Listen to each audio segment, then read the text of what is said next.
Hi everybody, welcome back to Mel Did It Herself. For those who are new, my name is Mel and I do DIY projects, furniture flips, thrift flips, and other furniture tips and tricks. And I recently did a video on the do's and don'ts of furniture buying online. So purchasing furniture and kind of what as a buyer you should or should not be doing.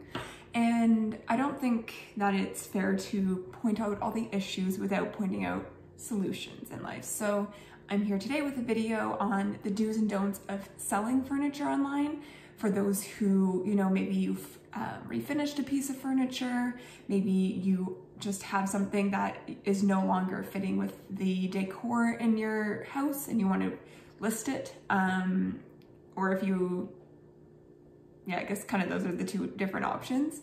But they're just things that I've picked up along the way in this furniture refinishing journey that I found to be useful or very much not useful. So these are the do's and don'ts of selling furniture online.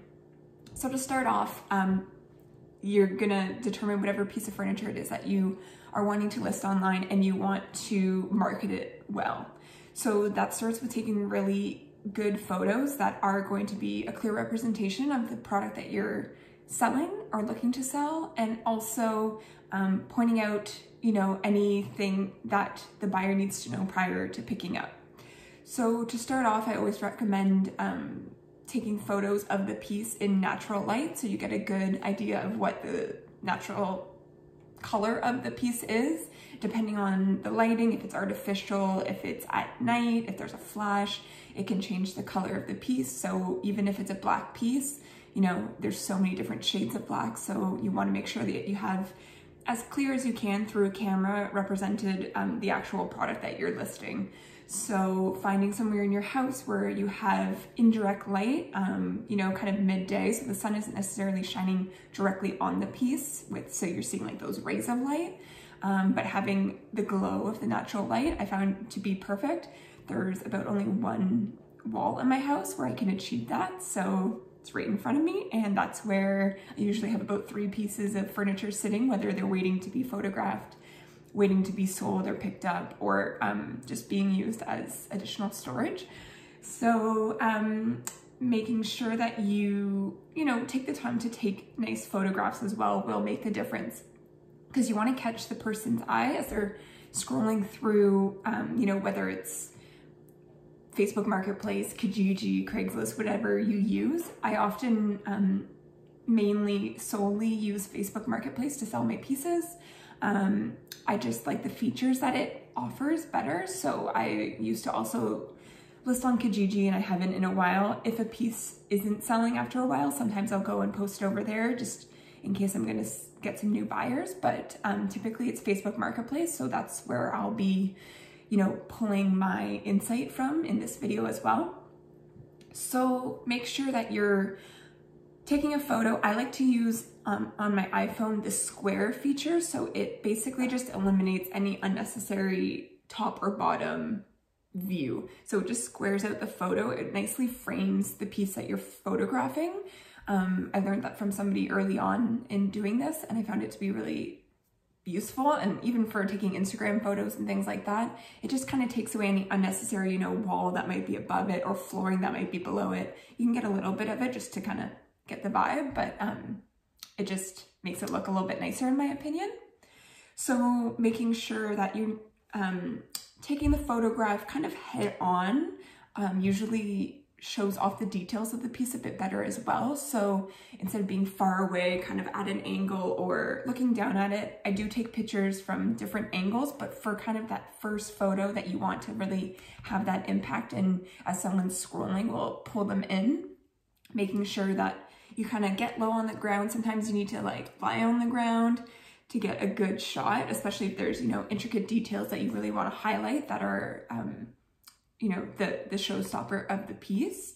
Getting creative in that way and making sure that you take pictures from all angles so that it's being shown in that light. So for example, I have a little side table sitting in front of me on that wall, But if I look on the right side of it, it's right beside the bar to our kitchen. So that side is currently shadowed. So instead, when I'm photographing it, I'll turn that to the side so that it's getting that natural light and take a photo of it that way instead of just turning my body those ways to make sure that I get the most accurate photograph of the piece. I also find it useful to get some close-up photos of any details. You know, the hardware is something that people will be looking at to make sure it matches their style or the vibe of their home. Any details, if there's, you know, engravings and things like that, interesting beveled edges on the pieces, anything that's unique about the piece, make sure you're highlighting that. It doesn't have to be the first photo that you're going to be putting on the top of your ad, but it is nice to have those as people go through, that they can see those details and have a good idea of what it is that they're going to be picking up and paying for. So another thing that you also want to make sure that you photograph is if there's any anything broken, any imperfections, make sure that you're getting an angle that highlights that and you include that in your description, because you don't want sometimes people are driving far to come and pick up the piece, and I wouldn't want them to get there only to see that, oh, there's a big, I don't know, chunk out of a piece or something like that. There wouldn't be, because I would repair it, but something like that you want to make very apparent and just have it clearly visible. And then in the description, I'll say small imperfection in top drawer, for example, as photographed. So people can go through those photographs, look at it, decide whether that's something that they're okay with having on their piece, or if they want to just continue on and look for something else.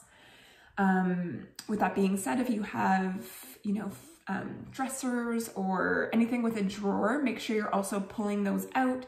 I usually take a photo from the top, kind of looking down at the bottom of the drawer, because sometimes those can get a little bit, you know, grimy.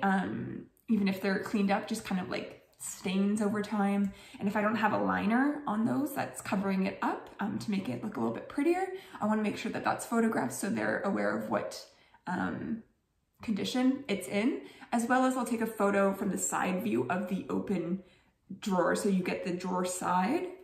That's really useful if you have any sort of, oh my god, the name is escaping me. Is it doe foot? Doe claw? Oh god, that's embarrassing. I know what they're called, I swear. The old style drawers sides that are basically like this to put together. There's a lot of workmanship that goes into that for whoever created it, and it's kind of a selling feature for some people, especially when they're looking at getting kind of vintage pieces. So if that is there, make sure you're photographing it, and again, just so that people know the condition that the piece is in that that you're trying to sell to them.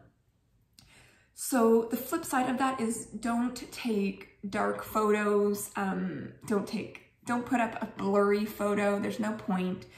Don't take photos at night with, you know, warm light shining down on it. It's not going to be a good representation of what you're trying to sell. And quite frankly, it doesn't grab people's attention. So if I'm scrolling through and looking for something specific, I'm not gonna probably click on that unless I think it's something that is really unique and I'm looking for that specifically, you know? And then also don't just upload one photo, because that's not going to show enough. Make sure, like I said, you're getting all the angles, you're pulling things open, you know, getting the different views that people will see. You don't need to do the back. I don't typically do, obviously the bottom, like things that you can't really see easily or they're going to be pushed up against something. But anything special, you want to be able to highlight that properly. So then when you're listing it, in my case on Facebook Marketplace, you're wanting to make sure that you include all the needed details in the description to save you and your potential buyers time. So in every description, I will start, obviously you have to put a title, make sure that title has the important keywords in it that are, it's gonna indicate what you're selling, but it's gonna be things that your buyer might be typing into their search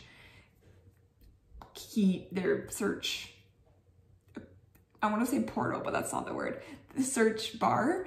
So if I have a dresser and it's a mid-century modern style dresser and it's mustard yellow painted, I might put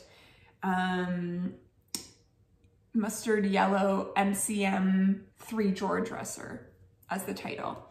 And then in the description, I'll again, put those same keywords, maybe with more description. So refinished 3-drawer dresser in mid-century modern, and then I'll put in brackets MCM. So both of those keywords kind of will get picked up in the search.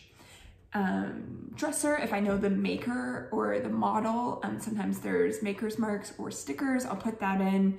If I know where it came from, I'll put that in, you know, if it's an antique or something like that.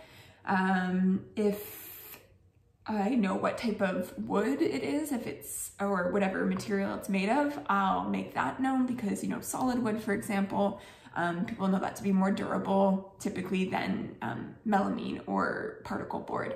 But on the flip side, some people may be looking for kind of a particle board style piece because they know that it'll be lighter. And so I'll also include anything about the colors. If it's been stained and sealed, I'll indicate that, you know, sealed with polyurethane for durability. It's been waxed, whatever that might be. Always include the dimensions, the width, the height, and the depth. If there's anything specific in terms of dimensions that should be, that I as a buyer would be thinking about or wondering, I'll try and put myself into their shoes. So if it's, for example, a chair like this, and it has a seat, but then it also has a seat back, I'll put the height to the seat, and then I'll also put the height to the top of the chair, because if there's like a certain space that you're trying to fit something in, you're gonna wanna know all those dimensions. And then I'll also put where I'm located roughly. So I'm in a suburban area, so I'll indicate that I'm in that area, and then I usually put near blank and blank, to kind of big intersecting roads. I won't put my address in it, just because if I haven't said that someone's to pick up, I don't want them showing up at my house unexpectedly. And also just for security reasons and things like that, I won't explicitly say, but I'll give a rough estimation so people know if they're gonna make the decision to come and pick it up, kind of how long it's gonna take to get there relative to where they are and things like that. And I'll also, because in Facebook you can put a postal code or drop a pin on a map of where you're located. Again, I'll do a rough area around there, or do kind of the first 3 digits of my postal code, so it just gives a rough area, but not necessarily the street I'm on, if that makes sense. And then I'll also indicate pickup only, if that's the case. If I'm willing to deliver, explicitly state that. I personally am not at this point. Also just kind of lazy, and I work from home right now, so it's really convenient to put things out on the porch, but not necessarily to be driving all around the city to deliver pieces. So if delivery is available for you as you're listing your pieces, explicitly state that. And I would recommend giving a kind of a rough area of where you're willing to deliver to. For example, being in Ottawa, it expands a very far place in Ottawa, in the Ottawa area. That can include Quebec and Gatineau. That can include, you know, out to almost Arnprior, or south going to Metcalfe, or east going to, I don't know, Limoges. There's such a wide area, and it can take like more than an hour to go from one end to the other end. So if I'm not willing to provide delivery everywhere, I might say delivery available in the west end, you know, between like this intersection or this off ramp to this area. Like I'll give a rough, I would give a rough kind of area of where I'm willing to. And then also if I'm going to charge extra for beyond that, or if I'm going to charge extra in general, I would say delivery available. If I had established kind of how much I'd be willing to do, if it's like a $20 flat fee, for example, or, you know, some people I've seen do like $10 delivery for up to 20 kilometers away, $30 delivery for up to 50, something like that. Just make sure that you're explicit in that, so that people who are getting into that transaction with you are fully aware up front of what you're going to be expecting to be charged. And then I also always make sure that I offer a minimum of 2 forms of payment. In Canada, it's a little bit easier because e-transfer everyone has. for the most part, I guess. And I'll always accept cash too, even though we're in the middle of a pandemic. I'm fine with people leaving cash in the mailbox, and then I can just grab it and wipe it down or whatever. Doesn't bug me. And then if anyone, I guess I could do PayPal. No one's really asked for that, but I know in the States, for example, there's Venmo, and people have different kind of apps that they use because e-transfer isn't a thing there, which don't really know why. Seems like a pretty easy thing to implement, just saying. But so yeah, just make sure you have 2 forms of payment, and I would explicitly state that, especially if you're in the States or something like that and you personally prefer a certain form of payment. Just again, make sure that you're upfront about that. And then this is a little bit controversial, but I will typically, when I refinish a piece, I'll create a range of what I would be willing to accept for that piece in my head. I will list it at the high end of that range because I like to allow for a little bit of opportunity for negotiation. Some people will say, you know, $150 firm, and they won't consider any other offers, no matter how long it's up there or whatever. I personally, at this point, am not doing that. I will list it at the higher end, especially if it's a piece that I really think will sell quickly. If it's just really, I'm feeling really good about it, or it's very kind of sought after style or color in my area. For example, people seem to love like white farmhouse pieces that are like two-toned, a little bit stained, and then a little bit painted white, a little bit distressing going on. Seems to sell really quickly. So I'll put it at the higher end of that. I'm not going to gouge the prices, and I do price my things relative to what I see other refinishers in the area doing, and relative to the piece itself. If it's a solid wood piece, it's going to probably be listed for more than something made of particle board, like I mentioned. And it will obviously, the amount of time and effort that went into it, the costs associated with hardware and things like that, those will all influence the price, but I will initially post it at the higher end of that scale that I established. And then this allows me to negotiate a bit with people who message me. Hi, would you be willing to take this much? No, but if you'd be willing to meet me in the middle, for example, that would work for me, something like that.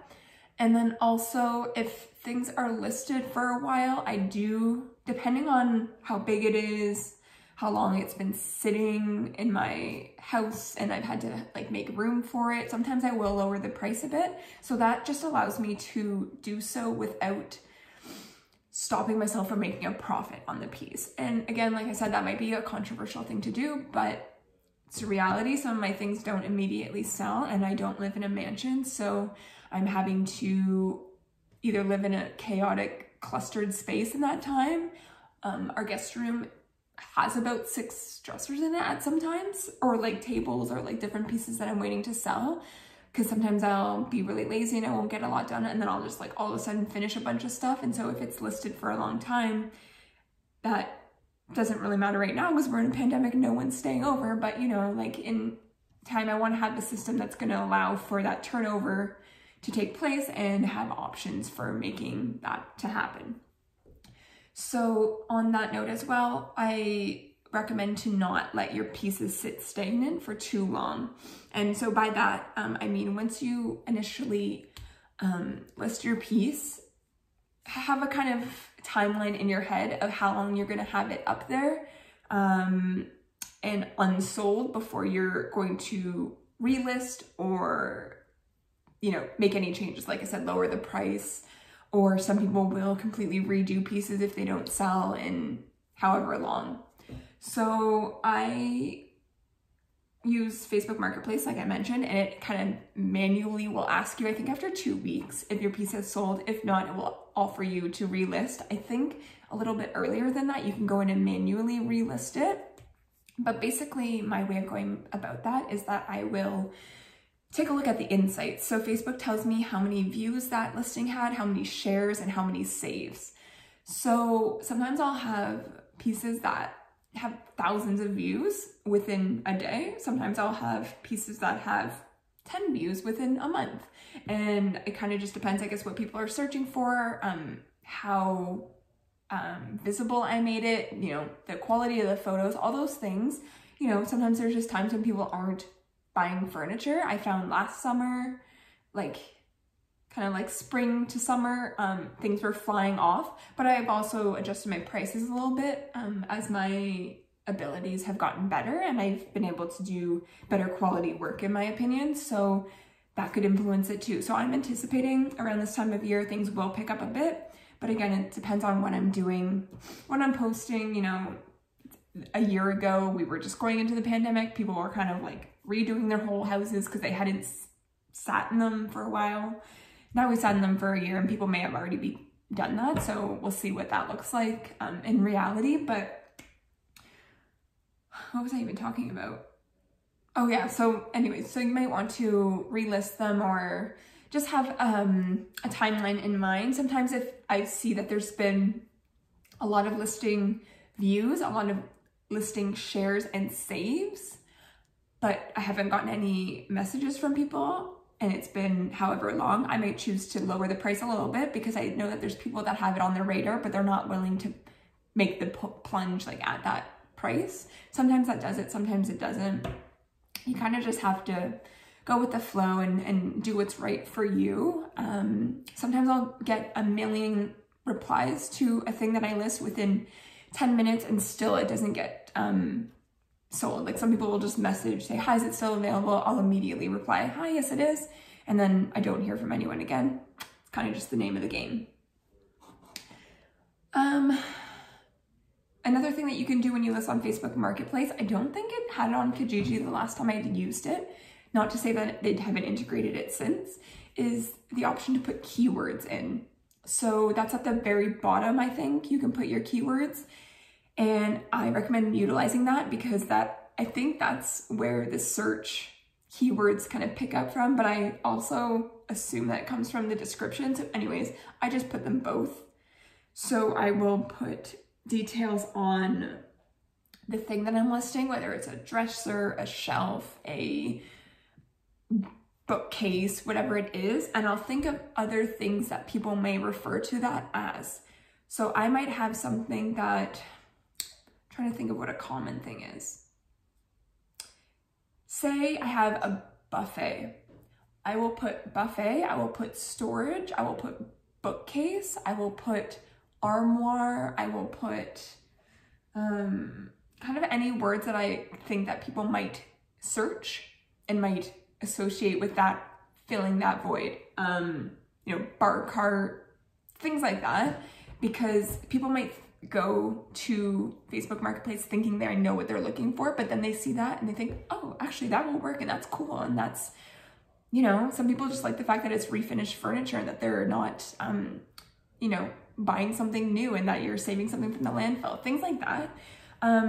So get creative in the keywords that you use. I always put the color as well. So if it's kind of a sagey green, I'll put green, I'll put sage, I'll put, I don't know, moss. I'll do different words that I think people would utilize in looking for something of that color. And then I'll also put the style. So if it's farmhouse, rustic farmhouse, modern farmhouse, MCM, mid-century modern, like doing different kind of like ways of writing those things out. Also, if people commonly misspell certain things, like, I don't know, maybe armoire or something like that, put the misspelled version in there too as a keyword because it will then show up. You just kind of have to think of like, get in the minds of the buyers and utilize all those things in there. Also, if it has a certain purpose, like storage, for example, put those keywords, organization, bedroom. If it's like a dresser, I'll put bedroom. Yeah, I'm trying to think of anything else. Entertainment units, you know, things like that. Just try and get creative that way and it'll help open your ad up to more people who might be interested in buying it. Always get back to people as much as you can within a timely manner. Not only will it stop them from moving on to another piece and discussing with that buyer and potentially buying something else, but it's just good business practice. I mean, there's times when people message me when I'm asleep, when I'm you know, if I may be drinking or something, I'm not going to message them back sometimes right away because I want to be professional. But I'm always keeping it top of mind to reply to them as soon as I can. And always, I can't emphasize this enough, even if you're not doing this as a super professional thing and it's just a side thing, just always be polite to people, never be rude. I mean, everyone types in a certain way, so it's hard to kind of get emotions across, but don't be overtly rude or curt if you can avoid it. It's your reputation. They can see your name. They can see any of the other ads that you have listed. They could turn into an ongoing customer. I've had so many people who bought something from me. I like to always add a little tag, you know, tied onto a thing saying thank you for supporting local, and putting my social media tag on there just so they can check out my socials. And if they see anything else that they're interested in buying, then they can do that. But you want to create a space for them to want to come back. So always be kind and courteous and reply quickly as much as you can. There's always times when, you know, I don't feel like talking to someone, or I'm like, the answer is in the description, you friggin' idiot, but I don't say that. I just go and copy the dimensions, even if they're already listed. I've been on the other end where I've been searching through things and the ad photos loaded, but the information didn't. So I messaged and said, hi, what are the dimensions? And then they said, oh, they're in the ad. This is what they are. And I was like, they're in the ad. And I went back and it was all there. I had just my phone hadn't loaded it. So like I said, just put your head put your perspective into the mind of a buyer, and shit happens. So just understand that and go with the flow and just water if a duck's back. It's okay. Sometimes there's just dumb people in the world and you could still get their money. So yeah, I had said don't let things sit stagnant for too long. Renew those posts. Facebook Marketplace now, if you renew it X amount of times, I don't know, it's like maybe 5 or 8 times, it will have the option instead of renew to delete it and relist it. That's useful because instead of like highlighting the whole thing, filling it all in after deleting it, uploading the photos, blah, blah, blah. It's just way easier for me, I find. And also, I guess keep in mind that with Facebook Marketplace, if you ever do lower your prices, it does show you, unless you delete the ad and relist it, it does show what the initial price was, and it shows that there's a price drop. So I guess I don't know why that would be a negative thing, but just be aware of it. And know that also when you do that, there's a category when people are scrolling through that says recently, what is it called? Like recently lowered prices or something like that. So it shows up there too. So sometimes that's a good way to get some visibility as well. So once I am getting replies from people, I like to do a first come, first served approach within reason. So if I have, 3 people that message me within 10 minutes, say, hi, is this still available? Reply to all of them, yes, it is. And if someone we're talking and they explicitly express that they want it and we're setting up details to pick up, and they say, okay, I can come and get it in the morning. Say it's like 6 p.m. and they're like, I can come get it tomorrow morning. I'm like, okay, great, this is my address. Someone messages me, hi, I really want this. I can come pick it up tonight. I personally will not say, okay, sounds good, come get it. I will adhere to that first come, first serve. So I will say to that person who said I can come get it tonight, so sorry, it's pending pickup currently for tomorrow morning, but if it falls through, I can let you know. That way I'm not ignoring them so that they might move on and just look for something else because they assume it's going to be picked up, but also maintaining that relationship. And sometimes it does fall through, and then I can message that person and say, hey, good news, that person couldn't come get it, or it wasn't what they were looking for. Are you still interested? Keeps that line of communication open. And I think it's just good client service to not go back on your word of having promised it to somebody else and then saying, sorry, actually someone could come a little bit sooner, because people have lives, they have jobs, they have kids, they have things that they need to do, and I'm respectful of that, and I wouldn't want to feel rushed to drop everything to go and pick something up immediately so that I could be assured that I would have it. Sometimes I will, especially if it's if I'm going to be holding it for a long time for somebody, like there's been times when people message me, I really, really want this, I will buy it, but I'm at the cottage and I won't be able to be picking it up till next weekend. There's times, depending on how much the item costs, typically I will ask for a deposit just to ensure that if any other buyers come by in the meantime, that I'm probably sure that they're going to pick it up because they've already put some money into it. And that just kind of saves my butt and kind of sometimes I think makes them more committed to coming and get it too, because sometimes it's easy just to be like, actually, you know what, I don't really need that dress, or I don't really need that new thing. I wanted it, but I don't need it. If they put some money into it, they're probably going to come get it. So that can be an option to ask for a deposit. People, at any time that I've asked for it, actually more often than not, people offer it before I even ask for it. So that's even better. They're like, I definitely want it. I will come. What's your email? I'll send you X amount of money in the meantime as a placeholder. And I'm like, sure, it works for me. And as a result of that, to avoid yourself receiving too many messages in the meantime, there is an option in Facebook Marketplace to mark as pending instead of marking it as sold before somebody picks it up. I'll mark it as pending if we have it set up so that people can still message you and say, hi, I'm really interested if this falls through, or maybe they just don't see that and they just message you anyways. But it lets people kind of not get their hopes too high.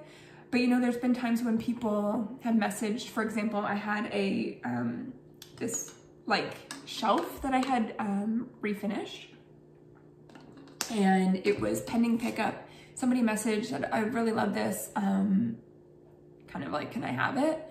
And I said, sorry, it's pending pickup for tomorrow morning. I'll let you know. The person ended up coming and picking it up. But in the meantime, I'd gone out into the garage and noticed that I had an exact same sized shelf available still. Hadn't been refinished yet, but I forgot that I had it. And I said, hi, so-and-so, that person picked that up, unfortunately, but I do have a literal like twin to this thing and I have the same colors.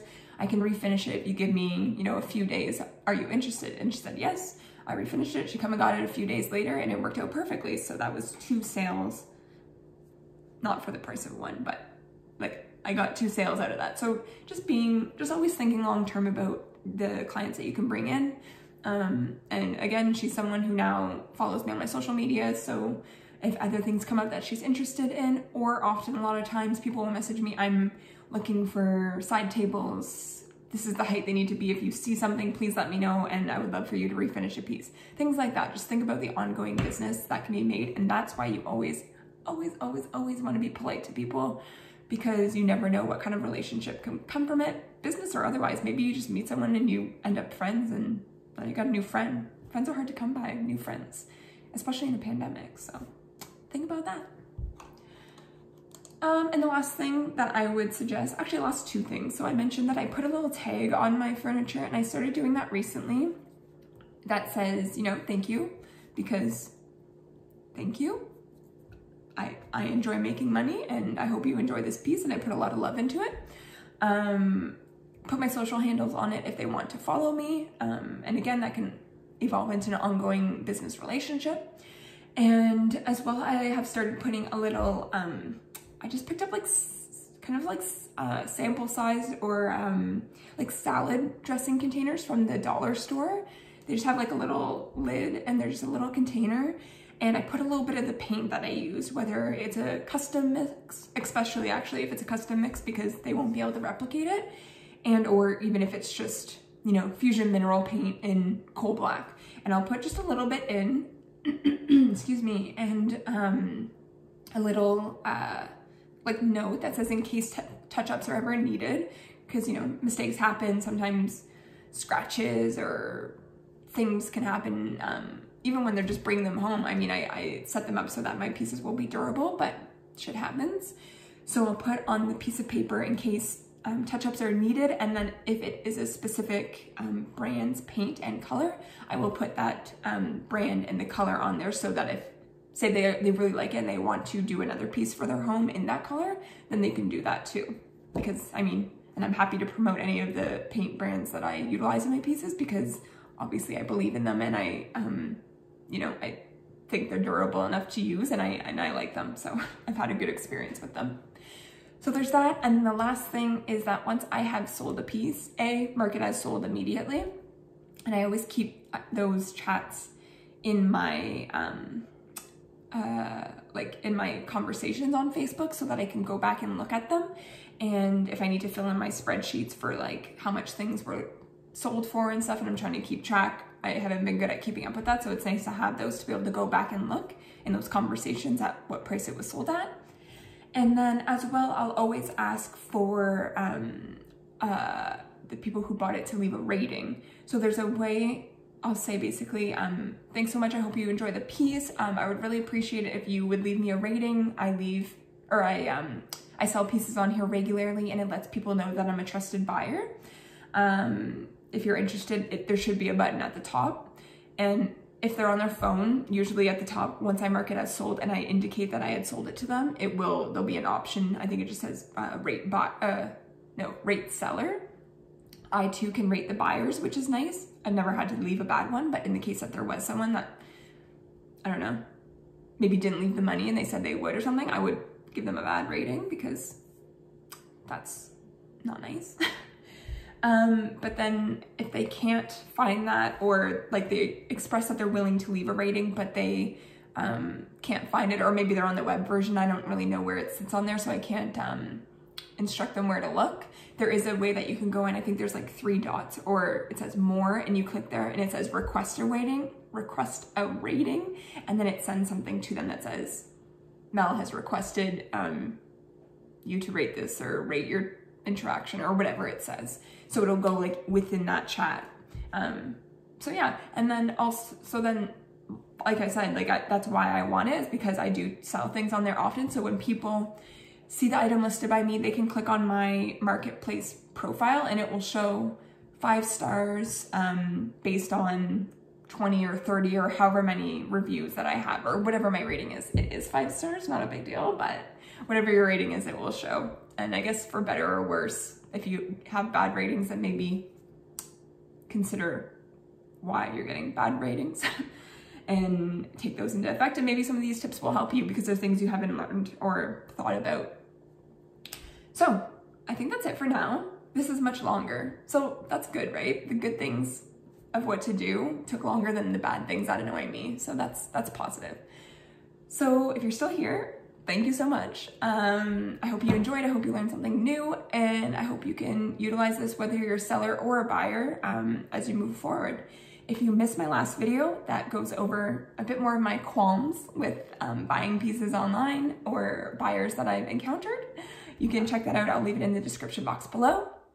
If you aren't already subscribed here, I would love if you would subscribe, click the red button. And if you're not already following me on Instagram, and I'm on TikTok as well.